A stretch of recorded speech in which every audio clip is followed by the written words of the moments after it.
Support और leader पर से हम करेंगे और संगीत मच्छी और झूठ जो वो भी इसमें इस दिशा में जा रहा है। सबसे पहले बात करेंगे आप बताइए आजादी प्रधानमंत्री 2000 का चुनाव निर्णय जैसा नहीं है कि अब नहीं होगा।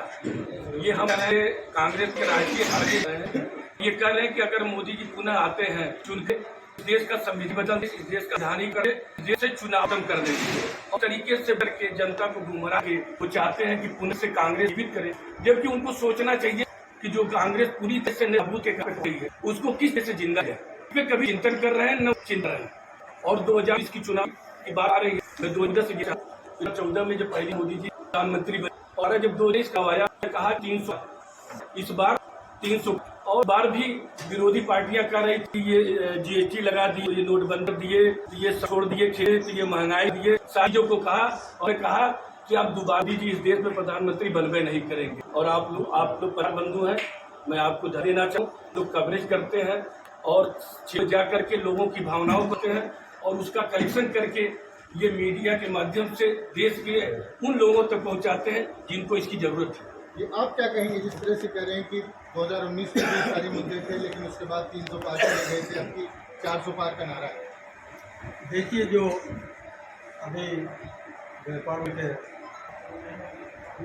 भाई ने हमारे जो कहा 2014 में भी जनता को गुमराह किया कि कांग्रेस भ्रष्टाचार कर रही है, उसके खिलाफ जो है अन्ना हजारे का पूरा ग्रुप बैठा हुआ था और RSS भी उसमें लगा हुआ था किसी तरह से मोदी जी को लाया। अडानी जी के रथ पे चढ़ करके मोदी जी 2014 में आए। 2019 में भी ये जाने वाले थे, मगर इन्होंने जो पुलवामा वाला घटना करवाया जिसमें 40 जवानों को शहीद करवाया और शहीद करा करके उन जवानों के नाम पर इन्होंने वोट मांगा। बड़ी बात बिना किसी आधार के कैसे कह रहे हैं? मैं बता उन जवानों के नाम पर इन्होंने वोट मांगा और महाराष्ट्र में की जनसभा में इन्होंने कहा कि जो भी नौजवान लड़के हैं जो पहली बार वोट देने जा रहे हैं उन नौजवान शहीद हुए हैं उनके नाम पर वोट भाजपा को दें। ठीक है। और मोदी जी जिस वक्त ये घटना होती है उस वक्त जो है आप जो है शूटिंग में थे, वहाँ जो है सारे देश के नेता जो है एयरपोर्ट पर पहुंच चुके थे। मोदी जी जो है 2 घंटे लेट पहुंचे और उसके बाद पहुंचने के बाद जो इमोशनल कार्ड ये खेलते हैं हमेशा, अब वो जनता जान गई। फिर भी आई 2019 में और इस बार 2024 में आपको क्या तस्वीर? 2024 में इनका सफाया होने जा रहा है। जनता उन सारी चीजों को जान गई है, चाहे वो 370 का मामला हो, चाहे 3 लाख का मामला हो, चाहे जो भी इन्होंने जुमलेबाजी की है, वो सारे जो है सारी जनता जो है 140 करोड़ जनता को इन्होंने अपना परिवार बनाया। उसमें भाजपा वालों ने कहा कि मैं भी आपका परिवार, मैं भी आपका परिवार। आपने देखा होगा कि एक बार मैं भी चौकीदार। ये आपको प्रधानमंत्री लोगों ने बनाया है कि चौकीदार और प्रधान सेवक और क्या क्या। ये मोदी जी जो जुमलेबाजी करते हैं, अब इन जुमलेबाजी से जनता जो है बिल्कुल ऊब चुकी है। मैं आपको बताना ये चाहता हूँ कि कांग्रेस का जो मैनिफेस्टो आया हुआ है, इंडिया गठबंधन की सरकार अगर बनेगी तो सबसे पहला काम जो है महिलाओं के लिए वो करने लिए इंडिया गठबंधन की 1 जुलाई को 4 जून को सरकार गठित हो जाएगी इंशाअल्लाह। तो आप जान लीजिएगा कि 1 जुलाई को 1 लाख रुपए जो है करोड़ों महिलाओं के खाते में 1 जुलाई को खटाखट 1 लाख रुपया जाना शुरू हो जाएगा।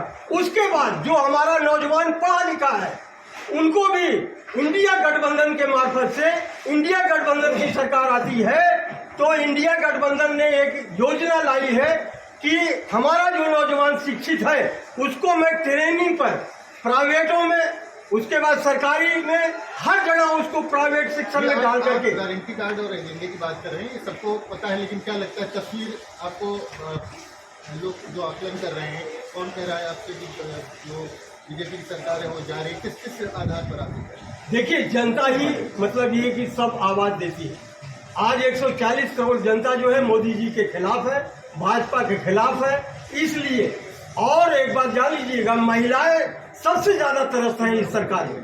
आपने देखा होगा कि हमारी जो गोल्ड मेडलिस्ट लड़कियां थीं बेचारी, जो गोल्ड मेडल लेके आई थी, उनको जो है मोदी जी अपने घर बुला करके फोटो खिंचाते हैं, और जब उनके साथ शोषण होता है वही दिल्ली में बैठ करके वो सब गुहार लगाती है। नहीं करें। आप बताइए, आप समाजवादी पार्टी से क्या लग रहा है आपको, क्या तस्वीर?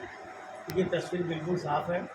पूरा भारत एक होकर के इस गवर्नमेंट को हटाना चाहती है, लेकिन लोग पढ़े लिखे हो गए, मोबाइल एक बहुत बड़ा जरिया हो गया है। लोग देख रहे हैं कि ये गाय के नाम पे लोगों को मार रहे हैं और बीफ कंपनियों को 400 करोड़ रुपए ले रहे हैं। आप ये जो अभी इलेक्टोरल बॉन्ड का इनका घोटाला सामने आया, छोटी मोटी बात है। आप एक आदमी को आप करोड़ के घोटाले में पकड़ रहे, सीबीआई और ईडी भेज रहे हैं, वही कंपनी आपको 180 करोड़ रुपए दे रही है उसी खाते से जो आपने सीज किया है। 180 करोड़ दे दिया उसी खाते से, और फिर वो उसका रेड लाइट हट गया। चुनाव किस दिशा में जा रहा है? चुनाव बिल्कुल भाजपा खिलाफ है। इस बार पूरी जनता बिल्कुल मूड बना करके बैठी हुई है। इस सरकार को जाना तय है। 4 तारीख को इंडिया गठबंधन की सरकार बनेगी। आप लिख के ले लीजिए। आप बताएं, 4 तारीख को क्या इंडिया गठबंधन की सरकार बनेगी? ये तो हर आदमी का अपना अपना मत है और हर आदमी की आस लगाना चाहिए। मैं तो कहता हूँ वो अपने हिसाब से गलत नहीं कह रहे हैं। उनकी अपेक्षाएं हैं, उनकी उम्मीदें हैं। हर आदमी की अपनी अपनी उम्मीदें होती हैं और कभी अपनी उम्मीदों को तोड़ना नहीं चाहिए।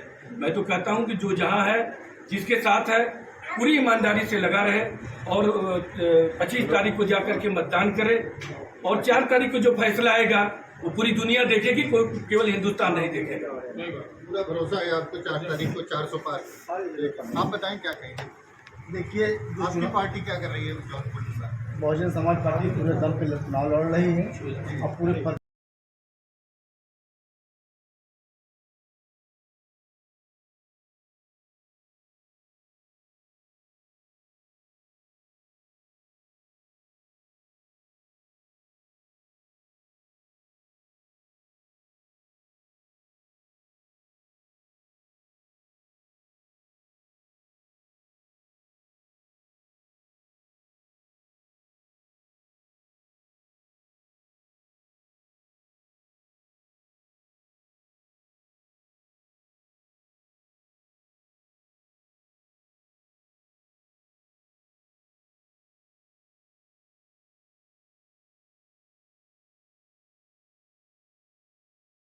आप बताएं कि 400 पार का जो दावा किया गया उसमें कितनी हकीकत आप?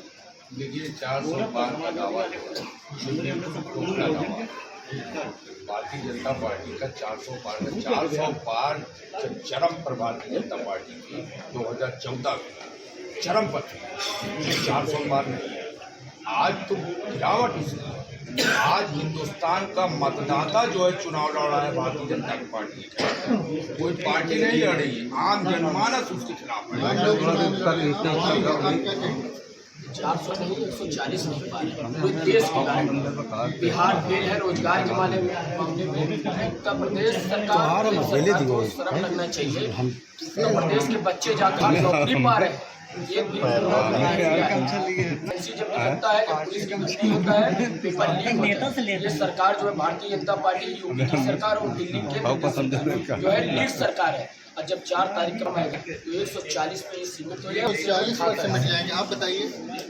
देखिए, अभी हमारे साथी राजेश अग्रहरी जी ने जो बात कही, 2014-2019 में भी ये लोग ऐसे ही राग अलाप रहे थे। मैं इनको बताना चाह रहा हूँ कि प्रधानमंत्री गुजरात के जब पहली मरतबा नरेंद्र मोदी जी बने थे तो ये जीत कर रहे थे, जी मुख्यमंत्री बनाया था। पहला कोई लड़ने आए उस वक्त अपने भाई कहा था कि कांग्रेस जीतो तो पाकिस्तान में फड़ाका फूटतो, बीजेपी जीतो तो सेना फड़ाका फूटतो। आप चुनाव हिंदुस्तान में लग रहे हैं, बगैर पाकिस्तान के आप चुनाव नहीं लड़ पा रहे। आपके पास कोई मुद्दा नहीं है। चुनाव हिंदुस्तान में लड़ रहे, पाकिस्तान में लड़ रहे। मैं आपको बता दूं, यही कांग्रेस पार्टी है। पिछले अब बिरयानी खाने आप जाते हैं पाकिस्तान में, बुलाए जो है राम मंदिर के नाम पे चुनाव लड़ती है और ये बोलते हैं कि राम लला हम आएंगे, मंदिर वहीं बनाएंगे, लेकिन तारीख नहीं बताएंगे। लेकिन मोदी जी ने तारीख भी बताया, मंदिर भी बनाया और मंदिर बना करके पूरे देश में शांत रहिए। आप लोग बोलते हैं यही सब जो आप लोग कर रहे हैं ना, इसी का नतीजा है। क्या नतीजा है? अगर इतने देश में स्थिति, प्रदेश में स्थिति अच्छी, अगर भाजपा की स्थिति खराब होती तो सपा को कांग्रेस के साथ गठबंधन करने की जरूरत क्या थी? सपा ही आती। आपकी पार्टी ने कितने लोगों का गठबंधन किया है? गठबंधन तो इतिहास में बीजेपी ने जितना पार्टी से दल से किया है, किसी दल ने आज तक नहीं किया। गठबंधन की शुरुआत माननीय ये लोग अपनी बातें नहीं करते हैं, ये लोग सिर्फ झगड़े में उतारू हो जाते हैं। उल्टा चुनाव जीत, ये जनता जानती है कि जब ये चुनाव नहीं जीते तो ये इतना झगड़ा सुप्रीम कोर्ट की मानहानि है। क्या करेंगे? सुप्रीम कोर्ट के फैसले को आप मोदी जी फैसला बता रहे हैं। राजनीति की शुरुआत माननीय अटल बिहारी वाजपेयी जी के जमाने से 22 पार्टियों के साथ हुई थी और पहली कोalition गवर्नमेंट अटल बिहारी वाजपेयी जी ने बनाया था, जो आज गठबंधन की बात कर रहे हैं।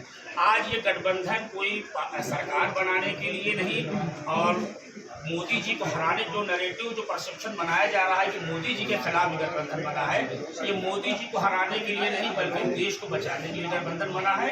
और जो लड़ाई ये इंडिया गठबंधन के नेता लड़ रहे हैं वो लोकतंत्र और संविधान के लड़ रहे हैं, देश बचाने के लड़ रहे हैं। और देश, चूंकि आप पत्रकार हैं, सारे देश में आप घूम रहे हैं, क्या वाकई लोकतंत्र आज की डेट में बचा हुआ है? आज जिस तरीके से कांग्रेस के कैंडिडेट या किसी विपक्षी दल के कैंडिडेट जाके अपना टिकट कांग्रेस से ले रहे हैं, किसी दल से ले रहे हैं।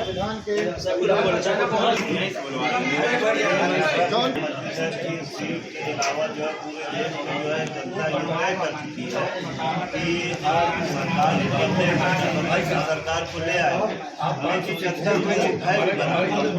कि कहीं बेईमानी न हो। 4 तारीख को मतदान जो आएगा, अगर बेईमानी नहीं है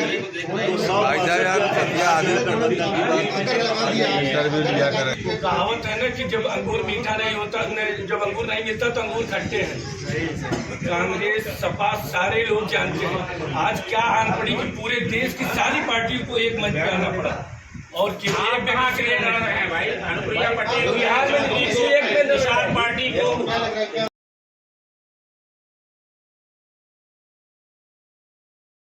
क्या ये पूरे देश का भ्रमण किए हैं? क्या पूरे देश के कोने कोने की जानकारी है? नहीं है। बस ये मैं उस चीजों को बात ही नहीं कर रहा हूँ। मेरे कहने का उद्देश्य ये है, हर पार्टियां अपनी नीति और रीति को जो है जनता के बीच रखती है। जनता क्या चाहती है? आज का जो वोटर है वो साइलेंट है। वो अगर सपा जाएगी तो उससे कहा भैया, अगर बसपा जाएगी कहा भैया, और विपक्ष जाएगी तो भी हाँ भैया। लेते हैं कि सब अपना अपना दावा कर रहे हैं 4 तारीख को जब ईवीएम जो है खराब हो जाएगी, क्या किस तरह के परिणाम आप देखते हैं? आपका आपने देखा होगा, आप वहाँ देखा, चंडीगढ़ में देखा, आज जो हुआ